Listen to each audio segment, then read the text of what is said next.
Ona birakuraba. Kamengo hari bishasha agiye kutuzanira. Narashaka ngira umutima nko wawe. Nta bishasha agiye kutuzanira. Oya ari cyo ahurutsa. Sose we wamunyishura n'imihara. Nuko nawe ari yo guzurana. Kanda bareke.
Ngoranga nana twenza mani ndabona kweri hari ibintu byahindutse ndibuka kare tukiza ngaha no kongera kubize kandi aho kutinjira pe ngo ndabona ibintu bisaho Yashareka nari sawa sinyohewe muho igihe bashi kana grafere ndumwe mukuru wawe gute mukuru wanje ashi reka ni hatari mukuru wanje ashi bamutwaye he kumuvuza muhungu amaye ndamedita nibyo nahora ndamukorera kumuvuza yari yabaye iki nzi ko yari yarabona yari yafashe n'yangora y'ubugumi kuva igihe wahuruza ngaha none wari ubibona kagenda nagaga nuko mutatwemera ko twinjira iyo niyo gihe ingorane ngani mufisi ariko muhungu aha naje uganda ngaha ndafise ubwoba ariko ndibaza bizogenda neza gende neza ndavye nk'ikibi nuba naramukoreye jeje nyine siniha amahoro ntegeza kuronka amahoro n'ubuntu ndiyumvira ikintu sinzi n'ukuntu nobivuga kwe ahubwo ni kumuba hafi nka grafere wawe buryo niwe yakuboneye izuba yari yarahumye vrema Yari yarahumye vyavre. Chuwa maso uryoherwa mbaza kuti ibintu bishikira amatungo yawe yose nabyo munzi sha nabyo munzi umwivugire honyine mfise ubwoba bw'ibintu hora ndamukorera ibintu bamukorera iki ibintu bamukorera byose nawe ucubishira mu munezero muhungu hagiye kubaza ibintu zisangira ibice icyo no kubwira aho urahiriwe aho ukwiye gukoma amashi ahiriwe gute mugihe ubona mwene wabo agwaye mwe gapfa ujye umuntu apfuye arutwa n'isazi ubona nicyo utaramenya we umviriza abahungu ubwo baje mfise nibyo ni ibintu je noba naramukorera none wamukorera iki mu bintu byose wamukorera ubu vyibagire basi uvyibagize ndavyibagize gute ikibi namukoreye ngaha naramuryagumba namufata nko kumengo si umuvandimwe naramuryagumba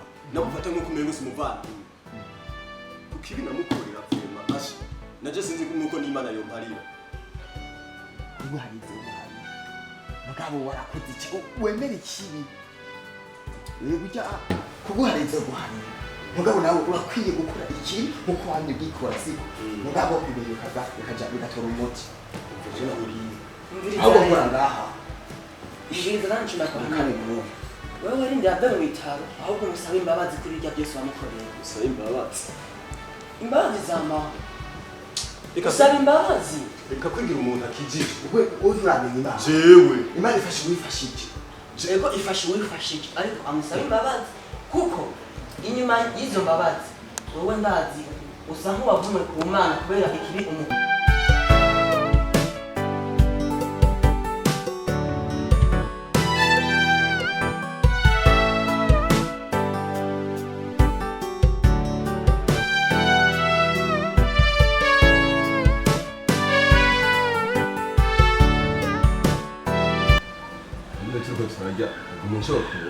aho nagucokora wowe urazi amajambo uri kurabwira mukuru wacu urayibuka uramanza umbwiye kwanza ahubwo ndavyibutse niwe nyibukije abo waririye rero ubundi nturahaga manza urindiriye tuvugane wewe uvuze ngo manda gucokora urazi amajambo uri cokora mukuru wacu tivane twoma tuvugisha ukuri kuje duhanurane nkuko turabavukana nega banene hamwe wishire basiba gishingo ciwe si uri nkumi bakaca bakubwira nk'ibintu nkabi wewe ari wewe umaze dufate agakarora Imana ikagushoboza ugakira wewe wo dufata gute twagukoreye bijya ibintu nk'ibyo niko ushutana umuntu ariko arafunga wewe niko nawe manzi rinde tuvugane duheze kandi cyo ngenda kubibika reka tumaze nuko nabonye nawe menga ntavyo witwaye gukorera umuntu nabi ntacyo bikubwiye wishire mu gishingo ciwe nawe n'umuntu ni uko nawe byo gushikira kandi urazi ko atari ko yavuze byagiye kumufata kuze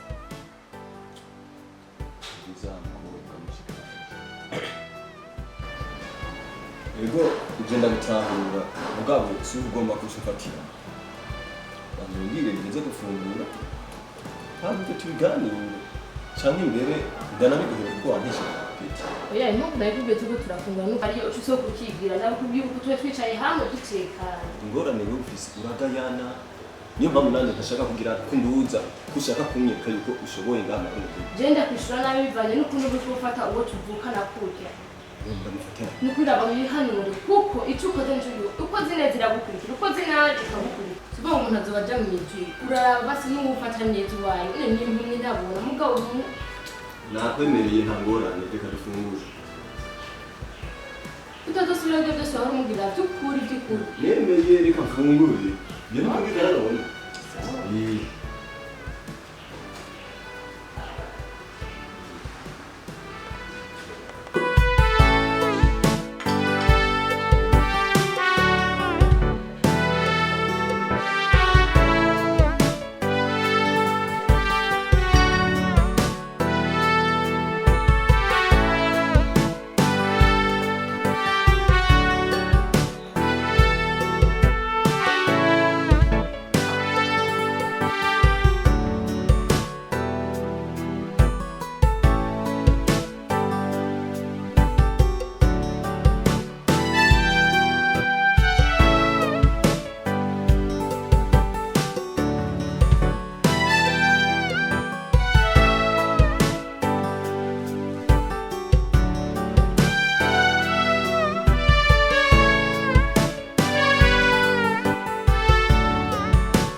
Nibiki?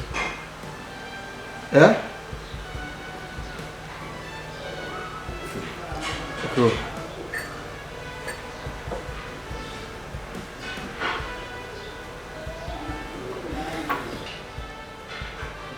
Wajar.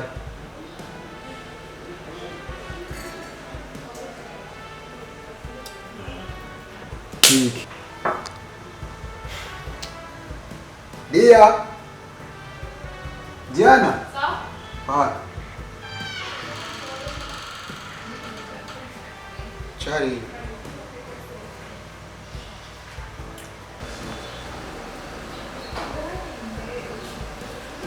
Charade. Urabona burya? Wow. Urazimeze. Vanille. Tukimaki. Ntucikwe. Sa? Habaye. Sinichumo. Charade jina kini.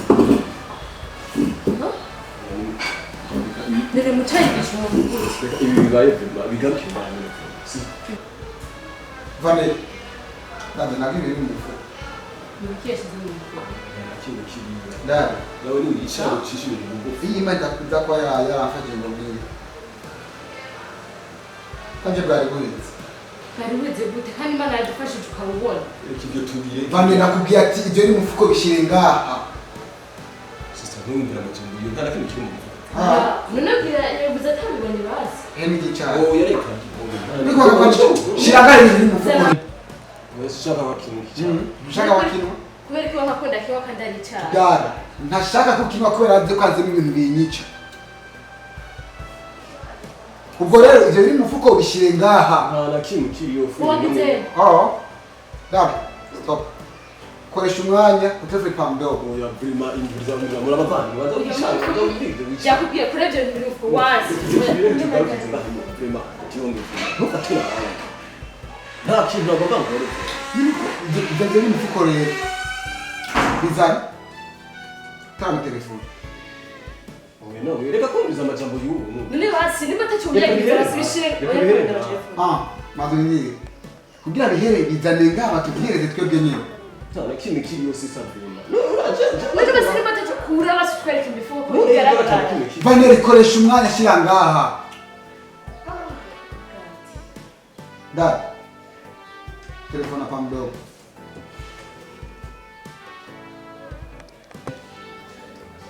Mbona twamara abandi muri ubu kintu. Niwe kuri telefone sister nawe. None yakubwiye ukure. Aro, wipuka mdo.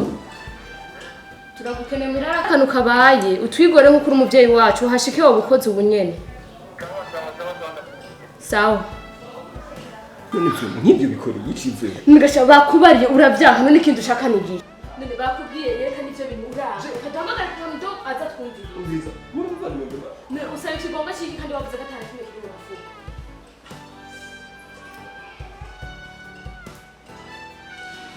Usaba ikigomba cyiki kandi wavuze gatana kimwe kiri mu mufuko. Icyaje cyo kwasa kandi kigo. Naba ndakubwira umuti wa mubi wawe wagomba umwica. Vanille. Ni ujahe, ugomba icyana. Icyanga. Vanille. Chakosha. Ni kikomego muzidi kwa mishwana. Inzu, mwana. Ari mu rugo. Yego. mwaka katondo mwariyo mutangura kumanisha mutangura induru. Ugenda kuri wazi ukuru byagenze byose nabivuga. Dogo kwicara tukavuga. Vanille. Ugatwicara ngaha. Mama ndani ukienda muhano wacu mwumva. Vanille. Ugatwicara mbari. Kwa kugenda ho giye ndakurera uburenga. Ugenda. Cyangwa umwe utamukomeye kugwa mavunja ho giye byo wakoze. None sinza none. Kuba. Cyanga. Vanille cyangwa.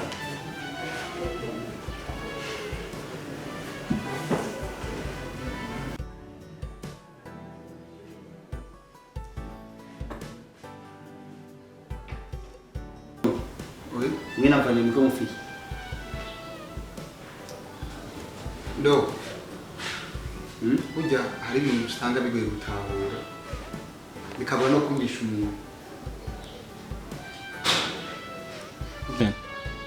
Igihe nari indwaye narahuye n'ibyago ariko ubu Imana ihimbazwe kandi inabahezagire igikorwa mwakoze ubu amagara yanjye ameze neza ndabona ibyahora biba ndazo ntugiye gusubira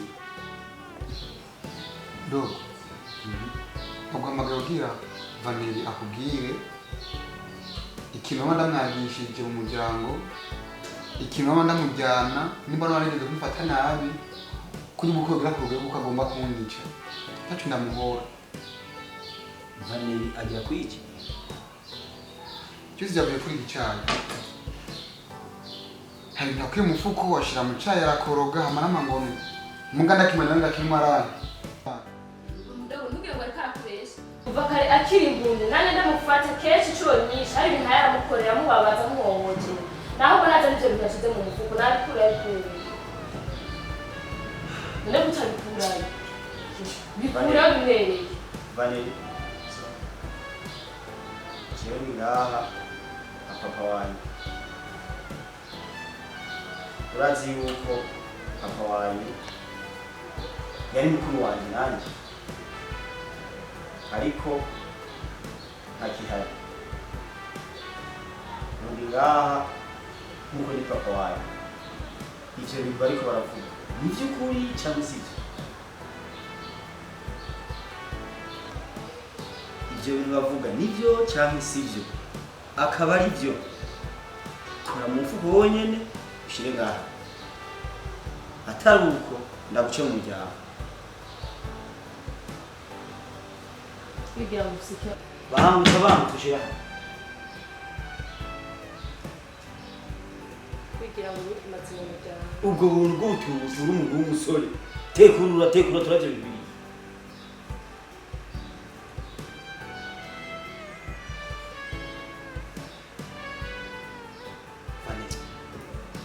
Vaneri ibi bintu nibi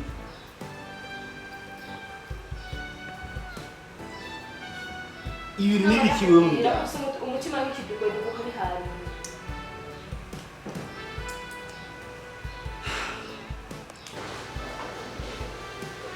yo ko yamaze gufatwa na itongo ubona kubwawe twomukoreye Kamdo. We wavuze uri nk'umuvyeyi kandi twaguhamagaye ko twitwara yuko turi kuvyimarira kandi twaguhamagaye ko atubona ko tudashobora kuvyimarira twe na mushiki wacu uyu mwanya rero nk'umuvyeyi dusigaranye ibintu bigiye kumenya ico gukora bigiye gufata ingingo zifata zose tuyakira ukwere turayishima sawa Vaneri kubw'ubukozi bw'ikibi wewe ufise ugushaka gusigara ngaha wowe wenyine ngomba ndagukosore nko mu myaka nk'ibiri ndazuzogaruka watekereje itegure guhera ubunyene kwisaha ejo mu gitondo hakiri kare nzovyuka ndaguhitana ndakudugane ruguru kwa sokuru wanyu hahandi bambara amagoti maremare hamwe hari imbeho itonda ku mubiri ukayumva ubanza utetemere wumve nakarara shaje ntagishobora kugazura imigazo mwirirwane mu mwongo urime wiri burarima pana kwiri kuryamye ngaha niho muza mwifuriza n'abandi urupfu ejo mu gitondo shaka nzosanga baje kwitegura tuzinduka tugirane tuduhu Nivyo pamde ko nakare kwajasha natso kurwa bicurugo. Ndandende kusanya inzira. turugo tugawe kwanza uze gutagutwara ariko papa nga ntatwo mama ndofata umwanzuro Basinduka hano urabete yibe hari. None wabikoreye. Pamdogo yavuze tekera ibyo muzogera ibyo uganye aho tubona hari n'ibintu bihindura ndakubwiye tekera ibyo bintu byawe ugende utagutwara ibisigaye wabyumvise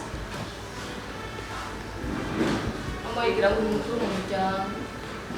Ubu kuzogaruka umukora hasi. ma lo murakoze kandi ni kubashimira vuye ku mutima ubwo mwivireye